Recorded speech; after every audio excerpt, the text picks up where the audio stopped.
ഈശോ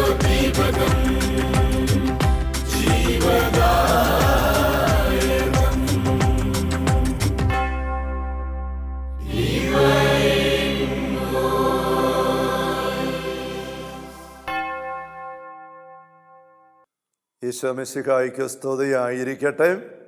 പരിശുദ്ധമ്മയുടെ മാധ്യസ്ഥ നമുക്ക് ഒരുമിച്ച് പ്രാർത്ഥിക്കാം. ദൈവകൃപ നിറഞ്ഞ മറിയമേ സ്വസ്തി, കർത്താവ് അങ്ങയോട് കൂടെ സ്ത്രീകളിൽ അങ്ങ് അനുഗ്രഹിക്കപ്പെട്ടവളാകുന്നു. അങ്ങയുടെ ഉദരത്തിൻ്റെ ഫലമായി ഈശോ അനുഗ്രഹിക്കപ്പെട്ടവനാകുന്നു. പരിശുദ്ധ മറിയമേ തമ്പുരാൻ്റെ അമ്മേ, പാപികളായി ഞങ്ങൾക്ക് വേണ്ടി ഇപ്പോഴും ഞങ്ങളുടെ മരണസമയത്തും തമ്പുരാനോട് അപേക്ഷിച്ച് കൊള്ളണമേ. ആമേൻ. പിതാവിനും പുത്രനും പരിശുദ്ധാത്മാവിനും സ്തുതി, അതിലെ പോലെ ഇപ്പോഴും എപ്പോഴും എന്നേക്കും. ആമേൻ. ഈശ്വരേറ്റം സ്നേഹിക്കപ്പെട്ട സഹോദരരെ, ദുഷ്ടൻ അവനെ തൊടുകയില്ല എന്നുള്ള തിരുവചന വാഗ്ദാനത്തെ ഒരു പൊതു ശീർഷകമാക്കി എടുത്തുകൊണ്ട് ദൈവരാജ്യത്തിൻ്റെ രഹസ്യങ്ങൾ നമ്മൾ ഒന്നൊന്നായിട്ട് അനാവരണം ചെയ്യുകയാണല്ലോ ഈ ഒരു വചന വ്യാഖ്യാന പരമ്പരയിലൂടെ. അതിൻ്റെ 89ാമത്തെ സെഷനിലേക്കാണ് നമ്മളിന്ന് കടന്നു വന്നിരിക്കുന്നത്. Hallelujah, hallelujah, hallelujah. സഹോദര സഹോദരർ, നമ്മൾ കഴിഞ്ഞ സെഷനിൽ ദാവീദിൻ്റെ ജീവിതത്തിലെ ആ ഒരു ദയനീയമായ വീഴ്ച, 2 പാതകങ്ങൾ ചെയ്തുകൊണ്ട് 5-ാം പ്രമാണം 6-ാം പ്രമാണം ലംഘിച്ചുകൊണ്ട് അതിനെ ദൈവം നാഥാൻ പ്രവാചകനെ അയച്ചുകൊണ്ട് അദ്ദേഹത്തെ ബോധ്യപ്പെടുത്താൻ ശ്രമിക്കുന്നത്, അതിനോട് ദാവീദ് പ്രതികരിച്ചുകൊണ്ട് അനുദപിച്ച് മാപ്പ് ചോദിക്കുന്നത് ഒക്കെ നമ്മൾ കാണുകയായിരുന്നു. നമ്മൾ ഒരു കാര്യം ശ്രദ്ധിക്കുകയുണ്ടായി. ഇത്ര ഭീകരമായ തിന്മ ദാവീദ് ചെയ്തു. നാഥാൻ അത് നേരെ മുഖത്തടിച്ച് പറഞ്ഞു കഴിഞ്ഞപ്പം ആ ക്ഷണം ദാവീദ് അനുദപിക്കാൻ തയ്യാറായി. അനുദപിച്ച ദാവീദ് നമ്മൾ തുറന്ന് കാണാം, നിലത്ത് കിടന്ന് കരഞ്ഞ് ഉപവാസമെടുത്ത് പ്രാർത്ഥിക്കുകയാണ്. അങ്ങനെ ദാവീദ് പ്രാർത്ഥിച്ചുകൊണ്ട് ദൈവത്തിൻ്റെ പക്കൽ നടത്തിയ പ്രാർത്ഥനയാണ് 51ാം സങ്കീർത്തനമായിട്ട് നമുക്ക് ഇന്ന് ലഭിച്ചിരിക്കുന്നുള്ളതും നമുക്കറിയാമായിരിക്കുമല്ലോ. ആ 51ാം സങ്കീർത്തനത്തിൻ്റെ ഹെഡിങ്ങിൻ്റെ ബ്രാക്കറ്റിൽ അവിടെ കൊടുത്തിട്ടുണ്ട്, നാഥാൻ ദാവീദിനെ ബേത്ശബയിമത്ത് പാപം ചെയ്ത് കഴിഞ്ഞിട്ട് നാഥാൻ സന്ദർശിച്ചപ്പോൾ ദാവീദ് കരഞ്ഞുകൊണ്ട് പാടി പ്രാർത്ഥിച്ചത് എന്ന് കൊടുത്തിരിക്കുന്നത് കാണാനായിട്ട് പറ്റും. അപ്പോൾ അവിടെ ദാവീദ് ഫുള്ളൊന്ന് പ്രാർത്ഥിക്കുകയാണ്, ദൈവത്തിൻ്റെ മുമ്പിൽ അനുദപിച്ച് പ്രാർത്ഥിക്കുകയാണ്. അപ്പോൾ അവിടെ നമ്മൾ ശ്രദ്ധിച്ചൊരു കാര്യം, ദൈവം അപ്പോഴേ നാഥാൻ വഴി പറഞ്ഞു ക്ഷമിച്ചിരിക്കുന്നു. നമ്മളിത് എത്ര ധ്യാനിച്ചാലും അധികമാവുകയില്ലാത്ത, പൂർണ്ണമാവുകയില്ലാത്ത ദൈവസ്നേഹത്തിൻ്റെ ഒരു മേഖലയാണ് തമ്പുരാൻ അതിലേക്ക് നമ്മളെ വീണ്ടും വീണ്ടും കൊണ്ടുവരട്ടെ. നമ്മൾ ശ്രദ്ധിക്കുന്നത്, എങ്കിലും നീ ഇങ്ങനെ ഒരു തിന്മ ചെയ്തത് കൊണ്ട് നിൻ്റെ കുഞ്ഞ് മരിച്ചു പോകുമെന്ന് പറയുകയാണ്. അപ്പോൾ മാതാപിതാക്കളുടെ തിന്മകൾ കുഞ്ഞുങ്ങളെ ബാധിക്കുമോ, സ്വാധീനിക്കുമോ എന്നുള്ളത് ഒരു വലിയ ചോദ്യമാണ്. നമ്മളത് ആണ് മെയിനായിട്ട് ഈ ഒരു കുറേ സെഷനുകളിൽ നമ്മൾ അടിസ്ഥാനമായിട്ട് കണ്ടുപിടിക്കുന്ന ചോദ്യം അത് തന്നെയാണല്ലോ, ഉത്ഭവപാപം. എൻ്റെ വാക്ക് ഇങ്ങനെ ചിലപ്പോഴൊക്കെ ചില ആൾക്കാർ ഇത് സ്വീകരിക്കാൻ താല്പര്യമില്ലാത്തവർ വാദിക്കാനായിട്ട് എടുക്കുന്ന ഒരു വചനഭാഗമുണ്ട്. യോഹന്നാൻ്റെ സുവിശേഷത്തിൽ 9ാമത്തെ അധ്യായത്തിൽ 1 മുതലുള്ള തിരുവചനങ്ങളിൽ അവിടെ നമ്മളിങ്ങനെ വായിക്കുന്നല്ലോ, അവൻ കടന്നു പോകുമ്പോൾ ജന്മന അന്ധനായ ഒരുവനെ കണ്ടു. ശിഷ്യന്മാർ യേശുവിനോട് ചോദിച്ചു, റബ്ബി, ഇവൻ അന്ധനായി ജനിച്ചത് ആരുടെ പാപനിമിത്തമാണ്? ഇവൻ്റെയോ ഇവൻ്റെ മാതാപിതാക്കളുടെയോ? മാതാപിതാക്കളുടെ പാപനിമിത്തം മക്കൾക്ക് എന്തെങ്കിലും അപകടം ഉണ്ടാകുമോ, പോരായ്മ ഉണ്ടാകുമോ? ഇപ്പോൾ ഈ അന്ധന്, അപ്പോൾ ആ ഒരു ചിന്ത യഹൂദർക്കുണ്ടായിരുന്നു, ഉണ്ടാകാൻ സാധ്യതയുണ്ടെന്നുള്ളത്. അപ്പം അതുകൊണ്ട് പത്രോസ് ചോദിക്കുകയാണ്, റബ്ബി, ഇത് എന്തുകൊണ്ടാണ്? ഇവൻ്റെ ഈ അന്ധ അവസ്ഥയ്ക്ക് കാരണം ഇവൻ്റെ പാവമാണോ, മാതാപിതാക്കളുടെ പാവമാണോ? ചില മറുപടി ഇങ്ങനെയാണ്. യേശു മറുപടി പറഞ്ഞു, 3-ാം തിരുവചനം, ഇവൻ്റെയോ ഇവൻ്റെ മാതാപിതാക്കന്മാരുടെ പാപനിമിത്തം അല്ല. അത് 2 യേശു നിഷേധിക്കുകയാണ്. ഇവൻ്റെ പാപം കൊണ്ടുമല്ല ഈ അന്ധത വന്നിരിക്കുന്നത്, മാതാപിതാക്കളുടെ പാപം കൊണ്ടുമല്ല. അപ്പോൾ ഇത്രയും എടുക്കുമ്പോൾ പെട്ടെന്ന് നമുക്ക് കിട്ടുന്ന ഒരു ജനറലൈസ് ചെയ്യാനുള്ള ഒരു പ്രേരണ പലർക്കും കിട്ടുന്നത് ഉണ്ടോ, നമുക്ക് അനുഭവപ്പെടുന്ന ഏതെങ്കിലും ഒരു ദുരന്തം, ഇപ്പോൾ ഇവിടെ അന്ധത, എന്തെങ്കിലും ആയിക്കോട്ടെ, സഹനവും ഞെരുക്കോ രോഗമോ കഷ്ടപ്പാട്, ഇതൊന്നും ഒരു പാപത്തിൻ്റെ ഫലമല്ല, കാരണവന്മാരുടെ പാപത്തിൻ്റെ ഫലവുമല്ല. ഈശോ അത് കാറ്റഗോറിക്കലായിട്ട് സംശയത്തിനിടയില്ലാത്ത രീതിയിൽ നോ പറയുന്നത് കണ്ടോ. പിന്നെ എന്താ സഹനത്തിൻ്റെ എല്ലാ അർത്ഥം എന്താ? അടുത്ത വാക്യം ഈശോ പറയാണ്, പ്രത്യുത ദൈവത്തിൻ്റെ പ്രവൃത്തികൾ ഇവന് പ്രകടമാകേണ്ടതിനാണ്. ദൈവത്തിൻ്റെ പ്രവൃത്തികൾ ഇവന് പ്രകടമാകേണ്ടതിനാണ്. ഇത് മാത്രമാണ് സകലരുടെയും സകലവിധ സഹനങ്ങളുടെയും കാരണമായിട്ടുള്ളത്. ദൈവത്തിൻ്റെ മഹത്വം ശക്തി പ്രകടമാകാൻ വേണ്ടിയാണ്, അതല്ല വേറെ ഒന്നുമില്ല. ഇങ്ങനെ നേരെ കയറി വാദിച്ചു പോകുന്ന ചില പ്രബോധകരുണ്ട്. പക്ഷെ അത് നിലനിൽക്കുന്നതല്ല എന്നുള്ളത് നമുക്കിവിടെ വചനത്തിലേക്ക് അല്പം അങ്ങോട്ടും ഇങ്ങോട്ടും നോക്കിയാൽ മനസ്സിലാക്കാൻ പറ്റും.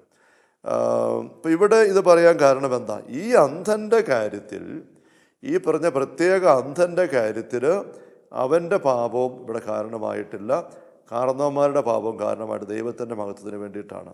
നമുക്ക് സഹനങ്ങളെ പറ്റിയൊക്കെ ചിന്തിക്കുമ്പോൾ വേണേൽ 3 സാഹചര്യങ്ങളുടെ സഹനം വരുന്നതായിട്ട് വേണം പറയാനായിട്ട് പറ്റും. ഒന്ന്, നമ്മുടെ തന്നെ കയ്യിലിരിപ്പ് കൊണ്ട്, സത്തക്കുറവുകൊണ്ട്, വീഴ്ച കൊണ്ട്, പാപം കൊണ്ട് വരുന്ന സഹനങ്ങളുണ്ട്.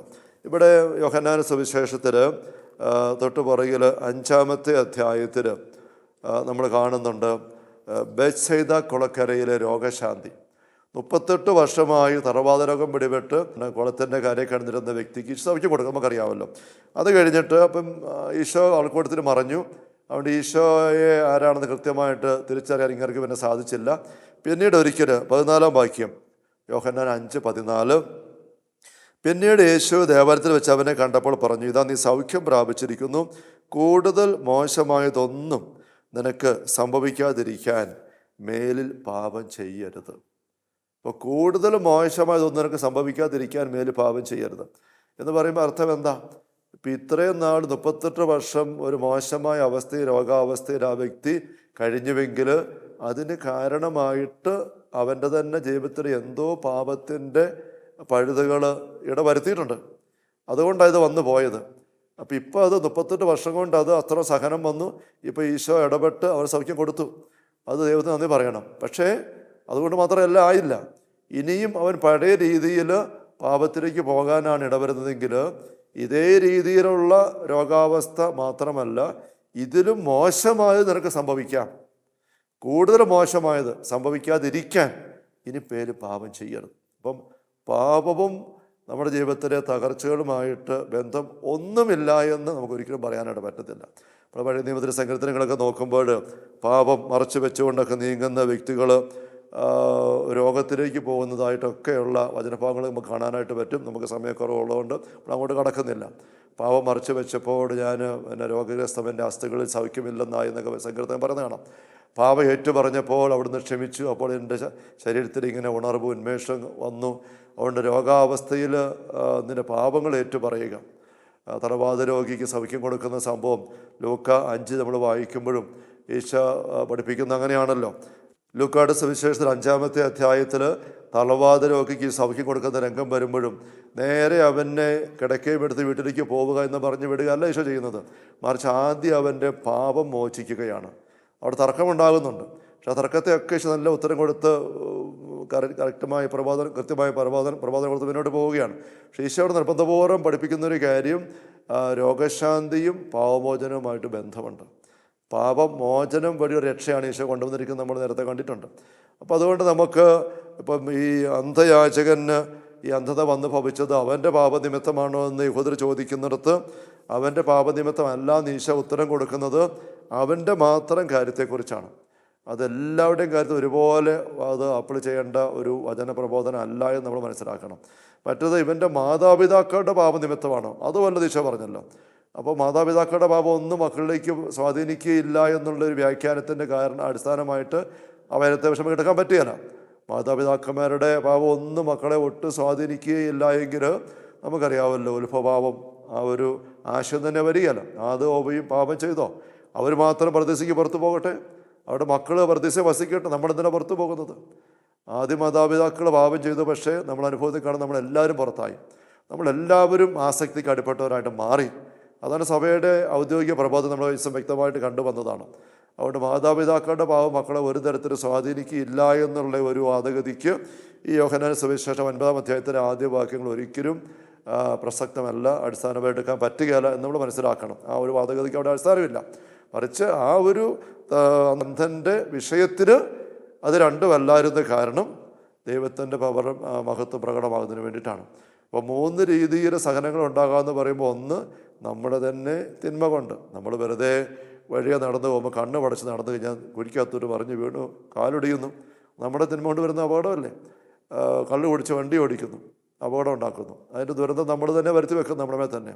അങ്ങനെ വരുന്ന ദുരന്തങ്ങളുണ്ട്. ഇനി നമ്മുടെ മര്യാദയ്ക്ക് വഴിയെ അരികിലൂടെ നന്നായിട്ട് പോവുകയാണ്, പക്ഷേ എതിരെ വരുന്ന വണ്ടിക്കാരൻ അശ്രദ്ധമായിട്ട് വണ്ടി ഓടിച്ച് നമുക്കിട്ട് തട്ടുകയാണ്. നമ്മൾ തെറ്റും ചെയ്തില്ല, മറ്റൊരാളുടെ തിന്മ നമ്മളിലേക്ക് വന്ന് നമുക്ക് സഹനം ഉണ്ടാക്കി തരികയാണ്. അങ്ങനെ സഹനങ്ങളുണ്ട്. അത് മാതാപിതാക്കളായിരിക്കാം, അയൽക്കാരായിരിക്കാം, ആരെങ്കിലും ആയിരിക്കാം. ഇത് രണ്ടുമല്ലാതെ ആരുടെയും തെറ്റവിടെ കാണാനില്ലാത്തടത്ത് സഹനം ഉണ്ടാകാം. അൽഫോൻസാമ്മയുടെ സഹനം നമുക്കറിയാം, കൊച്ചറേസ്യയുടെ രോഗാവസ്ഥ. അവിടെ ഇവരൊന്നും ഒരു തെറ്റ് ചെയ്യുന്നേ ഇല്ല, പക്ഷെ സഹനമുണ്ടായി ദൈവത്തിൻ്റെ മഹത്വത്തിനായിട്ട് വരികയും ചെയ്തു. അപ്പോൾ ഇത് മൂന്നും നമ്മൾ കാണേണ്ട കാര്യമാണ്. അതിനെക്കുറിച്ച് ചിന്തിക്കുമ്പോൾ പിശാചിൻ്റെ ഇടപെടൽ വഴിയും കൂടെ വരുന്ന സഹനം ജോബിൻ്റെ പുസ്തകം കാണിച്ചു തരുന്നുണ്ട്. പക്ഷെ അവിടെ ദൈവത്തിൻ്റെ ഒരു അനുവാദം കൊടുക്കലുണ്ട്, അത് ദൈവമഹത്വത്തിനായിട്ട് ഭവിക്കുകയും ചെയ്യുന്നുണ്ട്. മൂന്നാമത്തെ കാറ്റഗറിക്കകത്ത് അത് വരുന്നത് കാണാനായിട്ട് പറ്റും. അപ്പോൾ നമുക്ക് തിരിച്ച് സാമുവേലിൻ്റെ പുസ്തകത്തിൽ ദാവീദിൻ്റെ അനുഭവത്തിലേക്ക് വരാം. അപ്പം ഈ ദാവീദ് തെറ്റ് ചെയ്തു, ദാവീദിൻ്റെ കുഞ്ഞിന് രോഗം പിടിപെടുന്നു. എത്രയോ സംഭവങ്ങളിൽ ഇന്നും നമുക്ക് ഇതുപോലെയുള്ള കാര്യങ്ങൾ കാണാനായിട്ട് പറ്റും, അത് മറക്കരുത്. നാഥാൻ വീട്ടിലേക്ക് മടങ്ങി ഊറിയയുടെ ഭാര്യ പ്രസവിച്ച ദാവീദിൻ്റെ കുഞ്ഞിന് കർത്താവിൻ്റെ പ്രഹരമേറ്റു, അതിന് രോഗം പിടിപെട്ടു. കുഞ്ഞിന് വേണ്ടി ദാവീദ് ദൈവത്തോട് പ്രാർത്ഥിച്ചു, അവൻ ഉപവസിച്ചു.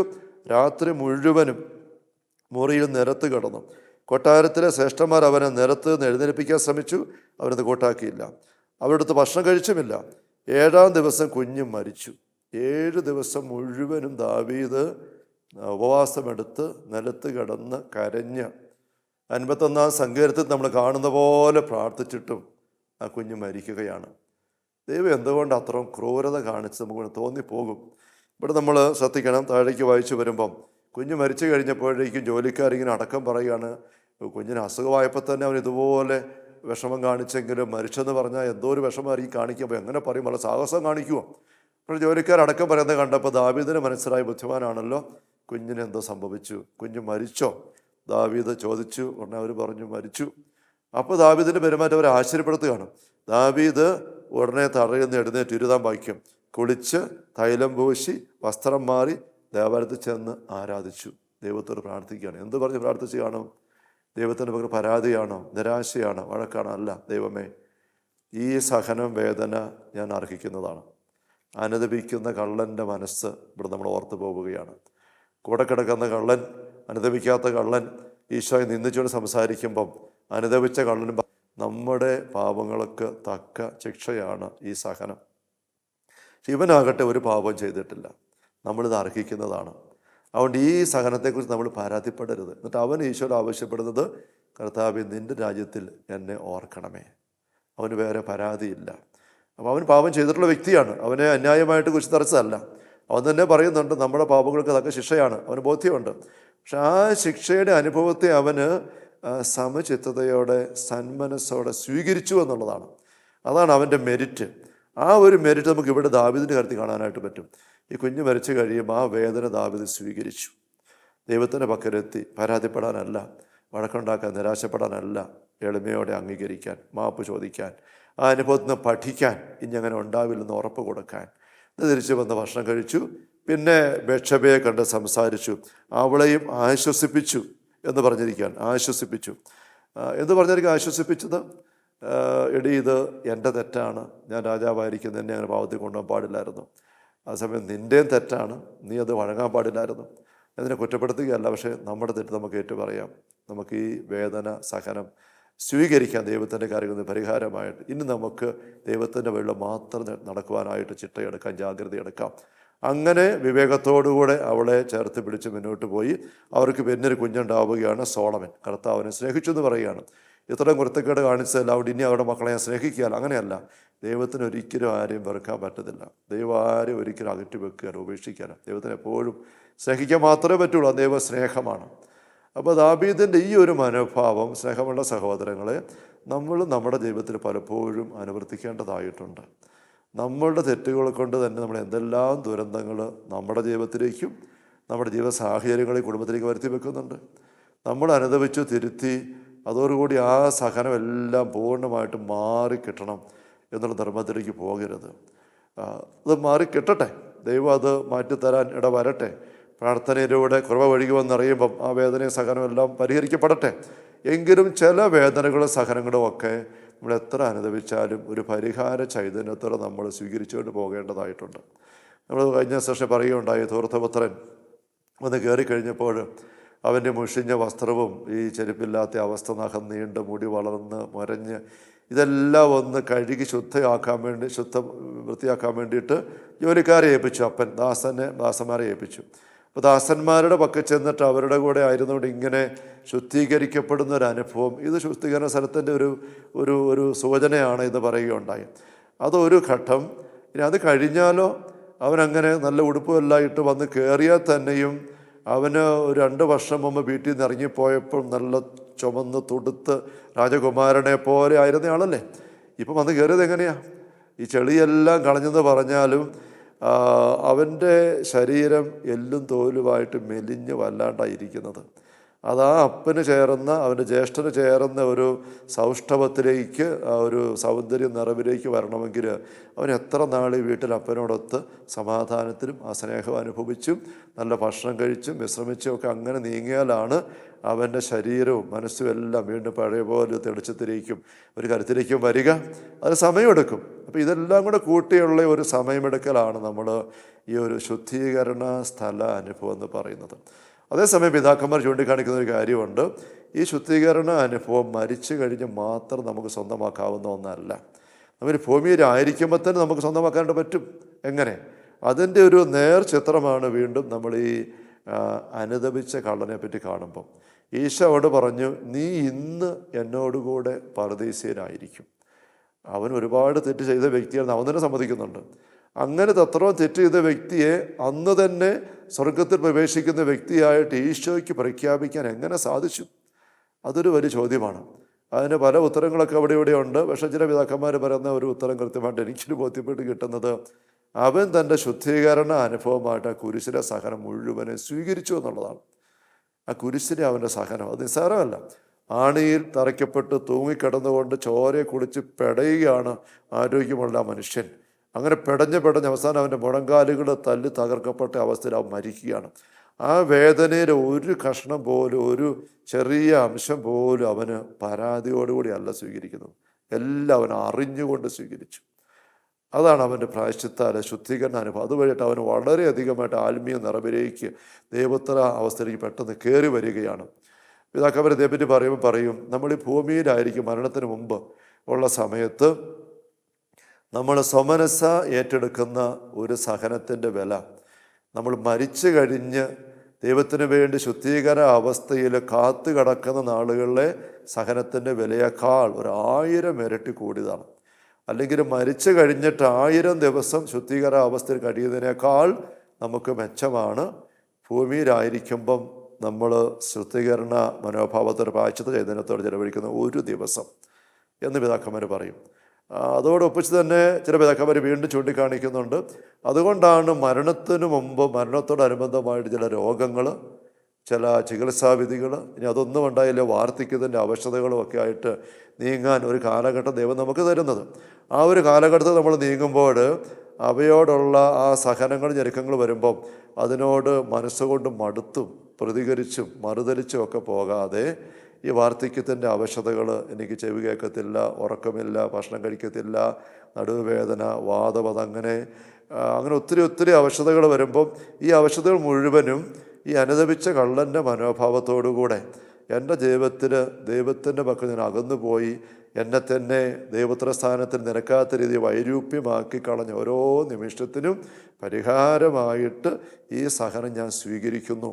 ആ ഒരു മനോഭാവത്തോടെ ഈ വാർദ്ധക്യത്തിൻ്റെ അവശതകളെ, ഇനി അതല്ല രോഗത്തിൻ്റെ അവശതകൾ, രോഗത്തിൻ്റെ അവശത മാത്രം രോഗത്തിൻ്റെ ചികിത്സാവിധിയുടെ അവശതകൾ, അങ്ങനെയൊക്കെയുള്ള അവശതകൾ സ്വീകരിക്കാൻ നമ്മൾ തയ്യാറായാൽ നമ്മുടെ മരണത്തിൻ്റെ സമയം വിനാഴിക കടന്നു വരുമ്പോഴേക്കും നമ്മൾ സ്വർഗത്തിന് ചേർന്നൊരു വ്യക്തിയായിട്ട് ഏതാണ്ട് മാറിക്കഴിഞ്ഞിരിക്കും എന്നാണ് പറയുന്നത്, പിതാക്കന്മാർ പഠിപ്പിക്കുന്നത്. അപ്പോൾ അവിടെ ഭൂമിയിലായിരിക്കും നമുക്കുള്ള സഹനങ്ങൾ. നമ്മൾ അറിഞ്ഞുകൊണ്ടെടുക്കുന്ന ഒരു സഹനം പോലും 1000 ദിവസം, ഒരു ദിവസം സഹനം മരിച്ചു കഴിഞ്ഞുള്ള 1000 ദിവസത്തേനേക്കാൾ അത്രയും വിലയുള്ളതാണെന്ന് പറയുമ്പം നമ്മൾ സ്വമേധയാ സ്വീകരിക്കുന്നതല്ലാതെ, അറിഞ്ഞുകൊണ്ട് ഞാൻ തന്നെ സെലക്ട് ചെയ്യുന്നതല്ലാതെ എൻ്റെ ഇഷ്ടത്തിന് വിരുദ്ധമായിട്ട് എന്ന പോലെ വരുന്നതായ ഈ പറഞ്ഞ രോഗങ്ങൾ, വാർദ്ധക്യത്തിൻ്റെ പ്രത്യേക അവശതകൾ, ചികിത്സയെ ബന്ധപ്പെട്ട നിസ്സഹായതകൾ, അല്ലെ പറ്റുന്നില്ലാത്ത അവസ്ഥയുടെ കഷ്ടപ്പാടുകൾ, അങ്ങനെയുള്ള കാര്യങ്ങൾ നമ്മളുടെ ഒരു സ്വാതന്ത്ര്യത്തില്ല, തീരുമാനമില്ല, നമ്മുടെ മനസ്സിന് വിരുദ്ധമായിട്ടായിരിക്കും. അപ്പോൾ പലരും ആൾക്കാരും പറയും, ഈ ഒരു സഹനമല്ലാതെ വേറെ ഏത് സഹനം വന്നാലും കുഴപ്പമില്ലായിരുന്നു, ഞാൻ സഹിച്ചോളായിരുന്നു. സഹനത്തെ സ്വീകരിക്കാൻ മനസ്സില്ലാത്ത വ്യക്തികൾ പലപ്പോഴും വളരെ പെട്ടെന്ന് ചെന്നുപെടുന്ന ഒരു പരാതിയുടെ ഒരു കെണിയാണ്, ഒരു ഇടുക്ക് കുഴിയാണിത്. അങ്ങനെ ആൾക്കാർ ചിന്തിക്കാനിട വരുന്നു. എൻ്റെ ജീവിതത്തിലെ സഹനമാണ് ഏറ്റവും വലിയ സഹനം, എൻ്റെ കുടുംബത്തിൽ, എൻ്റെ ജീവിതത്തിൽ ഇന്നതാ വിഷയം, ഇതല്ലാതെ വേറെ എന്തെങ്കിലും ആയിരുന്ന കുഴപ്പമില്ല, ഇതായതുകൊണ്ട് എനിക്ക് ഒരു തരത്തിലും ഇങ്ങനെ പറ്റത്തില്ല, അങ്ങനെ പറ്റത്തില്ല, അങ്ങനെ നീങ്ങാൻ പറ്റില്ല. ഞാൻ എന്നാ കാണിക്കുന്നത്? മറ്റവർക്ക് കണ്ടോ, അവർക്ക് വേറെ സഹനമുണ്ട്, പക്ഷേ ഈ ബുദ്ധിമുട്ടില്ല.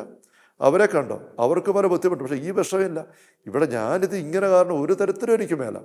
അപ്പോൾ ഈ ഒരു കാര്യം ഇങ്ങനെ അല്ലാതെ വേറെ എന്തെങ്കിലും ആയിരുന്നെങ്കിലും അവരെ പോലെയോ മറ്റൊരു ഞാനത് പാട്ടും പാടിക്കൊണ്ട് സഹിച്ചേനെ എന്ന് ചിന്തിക്കുന്ന ആൾക്കാരെ കാണാനായിട്ട് പറ്റും. നമുക്കറിയാം, അതിനകത്ത് യാതൊരു അർത്ഥമില്ലെന്ന് നമുക്കറിയാം. ദൈവം നമുക്ക് അനുവദിക്കുന്നത് മാത്രമല്ല സഹനങ്ങൾ, മറിച്ച് നമ്മുടെ തന്നെ ജീവിതത്തിൻ്റെ ഒരു പ്രത്യേക രീതികൾ കൊണ്ട് നമ്മൾ തുറന്ന് അകത്ത് കയറ്റി വെച്ച് വരുത്തിയിരിക്കുന്ന തിന്മകൾ വഴി വരുന്നത് കൂടി ഈ സഹനം നമ്മൾ തന്നെ വരുത്തി വെച്ചിരിക്കുന്നത്. അതുകൊണ്ട് അതിൻ്റെ ആ ഒരു രൂക്ഷത അവസ്ഥ, അല്ലെങ്കിൽ നമുക്ക് സഹിക്കാൻ ബുദ്ധിമുട്ടുണ്ടാക്കുന്ന അവസ്ഥ നമ്മുടെ തന്നെ ഒരു പ്രവൃത്തിയുടെയും തെരഞ്ഞെടുപ്പിൻ്റെയും ശൈലിയുടെയും ഫലമാണെന്ന് നമ്മൾ തിരിച്ചറിയേണ്ടതായിട്ടുണ്ട്. അപ്പോൾ നമ്മൾ കണ്ടുവരുന്നതായ വചനഭാഗത്തിൽ വിശകലന മേഖലയിൽ വിവരണങ്ങളിൽ ദാവീദിൻ്റെ കുടുംബത്തിലേക്ക് 2 തിന്മകൾ കടന്നു വരുന്നു. നമ്മൾ കാണാൻ പോവുകയാണ് വരും സെഷനുകളിൽ. വാളൊഴിയുകയില്ല, ലൈംഗിക മേഖല ഒത്തിരി അല്ലാത്ത സംഭവങ്ങൾ ഉണ്ടാകാൻ പോവുകയാണ്. ആ 2 മേഖലയിൽ ദാവീദിന് ഒരുപാട് കണ്ണീരൊഴുക്കും, ഒരുപാട് വേദനിക്കും. മക്കൾ കൊല്ലപ്പെടുന്നു, അങ്ങോട്ടും ഇങ്ങോട്ടും അടിച്ചു കൊല്ലുന്നു, വാളിനിരയാകുന്നു, അങ്ങനെയുള്ള ഒരുപാട് രക്തച്ചൊരിച്ചിൽ സംഭവങ്ങൾ ദാവീദ് സ്വന്തം കുടുംബത്തിൽ കാണാൻ പോവുകയാണ്. അതുപോലെ തന്നെ ലൈംഗിക മേഖലയിൽ സ്വന്തം മക്കൾ, സ്വന്തം ഭാര്യാസ്ഥാനത്തുള്ളവരെ മക്കളായിരിക്കുന്നവർ പോലും അവമാനിക്കുന്ന അവസ്ഥ, ഇങ്ങനെയുള്ള ദുർസംഭവങ്ങൾ ആ കൊട്ടാരത്തിൽ ദാവീദിൻ്റെ കൺമുമ്പിൽ ഒന്നിനു പുറകെ ഒന്നായിട്ട് അരങ്ങേറാൻ പോവുകയാണ്. ഇതെല്ലാം കാണുമ്പോൾ ദാവീദ് ഞെരുങ്ങും, വിഷമിക്കും, അങ്ങോട്ട് വാവിട്ട് കാറും.